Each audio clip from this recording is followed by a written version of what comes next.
एक और नई कहानी में आपका स्वागत है। एक गांव में द्रोण नाम का ब्राह्मण रहता था। वह बहुत गरीब था। न उसके पास पहनने के लिए अच्छे कपड़े थे और न ही कुछ खाने को था। ब्राह्मण जैसे तैसे भिक्षा मांगकर अपना गुजारा कर रहा था। उसकी गरीबी को देखकर एक यजमान को उस पर दया आ गई। उसने द्रोण को बैलों का एक जोड़ा दान में दे दिया।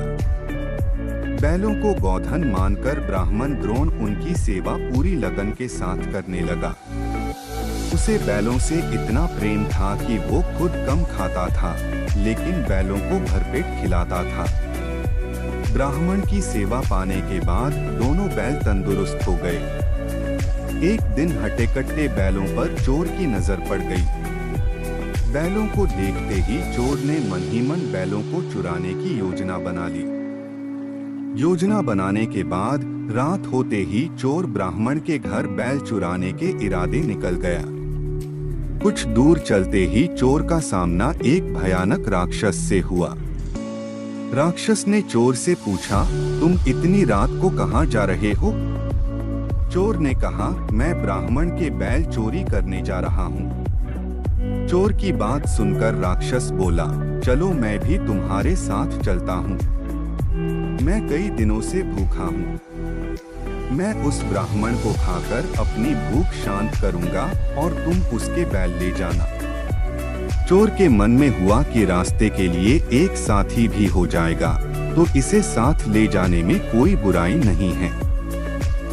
यह सोचकर चोर अपने साथ राक्षस को साथ लेकर ब्राह्मण के घर पहुंचा। ब्राह्मण के घर पहुंचकर राक्षस बोला, पहले मैं ब्राह्मण को खा लेता हूँ, उसके बाद तुम बैल चुरा लेना।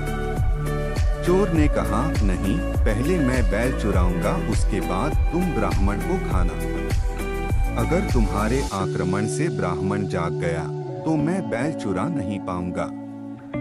फिर राक्षस बोला, जब तुम बैल खोलोगे तो उसकी आवाज से भी ब्राह्मण जागकर अपनी रक्षा कर सकता है।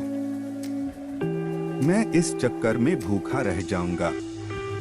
राक्षस और चोर दोनों इसी तरह बहस करते रहे। एक दूसरे की बात मानने को उनमें से कोई तैयार नहीं था।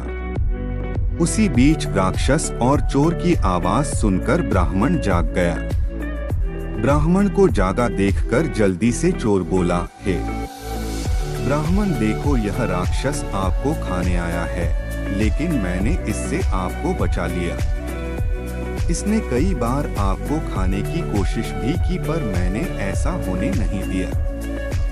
चोर की बात सुनकर राक्षस ने भी तुरंत कहा, नहीं ब्राह्मण, मैं आपको खाने नहीं, बल्कि आपके बैलों की रक्षा करने के लिए यहाँ आया हूँ।